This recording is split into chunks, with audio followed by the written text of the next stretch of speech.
Good morning everyone, my name is Dipali Raghuvanshi. Welcome to my channel Samvidhan Gurukul. बेटा, आज हम पढ़ने जा रहे हैं बायोलॉजी का ऐसा टॉपिक जो ज़्यादातर एग्जाम में पूछा जाता है। इसके बाद मैं एक वीडियो बनाने वाली हूँ आपके लिए। आरआरबी एनटीपीसी अंडर ग्रेजुएट का जो अभी पेपर हुआ है, जस्ट अभी मेरा भी 2 सितंबर को था, काफ़ी अच्छा गया है। मैं आपको एनालिसिस करवाना चाहती हूँ कि उसमें क्या क्या क्वेश्चन ऐसे आए हैं जो हमें बन जाते हैं, बट हम उस समय उस क्वेश्चंस को सही या करेक्ट नहीं कर पाते हैं। अलग अलग ऐसे बहुत से मैथ के क्वेश्चन हैं जो काफ़ी आसान आए हुए थे।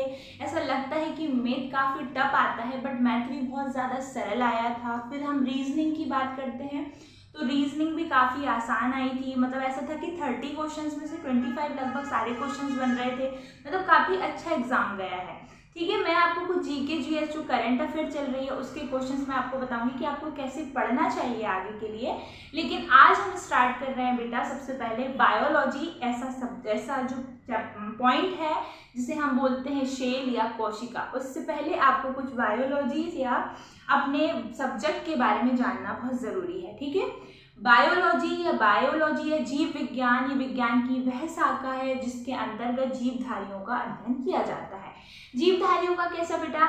सांस ले रहे हैं, चल रहे हैं, खा रहे हैं, पी रहे हैं, घूम रहे हैं, जितनी भी हम ये पूरी क्रियाएं कर रहे हैं, ठीक है, इसके अंदर अलग हम जैसे हम हैं, मानव हैं, हम अलग अलग प्लांट्स जानते हैं, अलग अलग एनिमल्स जानते हैं, इनकी जो डेली रूटीन्स में, डेली लाइफ में जो चल रहा है, दिस इज जीवधारियों का अध्ययन। ठीक है, हम इसके अंदर पूरा बायोलॉजी के अंदर हम सारी चीजें यही पढ़ते हैं। इससे पहले मैं आपको कुछ बताऊंगी कि सबसे पहले बायोलॉजी शब्द है ये किसने दिया है। तो ये लेमार्क और ट्रेविनेस नामक 2 वैज्ञानिक ने 1802 में ये शब्द को दिया है। ठीक है, आगे मैं आपको कुछ इंपॉर्टेंट जो आप जानते हैं कि बहुत ज़्यादा एग्जाम में आते हैं काफ़ी, जैसे आपको कुछ उसमें बताने जा रही हूँ। पहला मैं बता रही हूँ आपको इपिकल्चर। कुछ कल्चर से आने होता है किसी का अध्ययन करना। जैसे मैं आपको एक वर्ड बोलूँ या कुछ भी, ऑर्निथोलॉजी, मतलब आप जानते हैं इसके अंदर सारा हम पक्षी विज्ञान पढ़ेंगे। जितनी भी चीज़ें हैं हम सब पक्षी के बारे में पढ़ेंगे। ठीक है, ऐसी अलग अलग चीज़ों के बारे में पढ़ते हैं हम। तो पहला हम बात कर रहे हैं बेटा इपिकल्चर।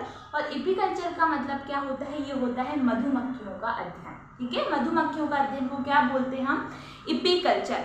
नेक्स्ट हमारा आता है बेटा सेलेरिकल्चर। सेलेरिकल्चर का मतलब क्या होता है? रेशम कीट का अध्ययन।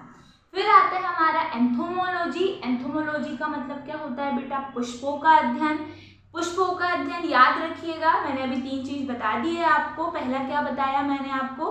पहला मैंने आपको बताया इपिकल्चर। इपिकल्चर का मतलब मैंने आपको क्या बताया? मधुमक्खी का अध्ययन। नेक्स्ट मैंने आपको बताया बेटा सेलेरिकल्चर। सेलेरिकल्चर का मतलब क्या होता है?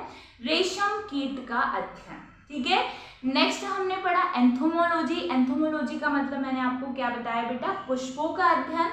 और इसके बाद हमने किस चीज के बारे में पढ़ा? तो हमने अब आगे हम पढ़ रहे हैं पिसीकल्चर। पिसीकल्चर का मतलब क्या होता है बेटा? पिसीकल्चर यानी मत्स्य अध्ययन या मछलियों का अध्ययन। ठीक है, नेक्स्ट हम पढ़ रहे हैं बेटा पोमोलॉजी। पोमोलॉजी का मतलब होता है फलों का अध्ययन।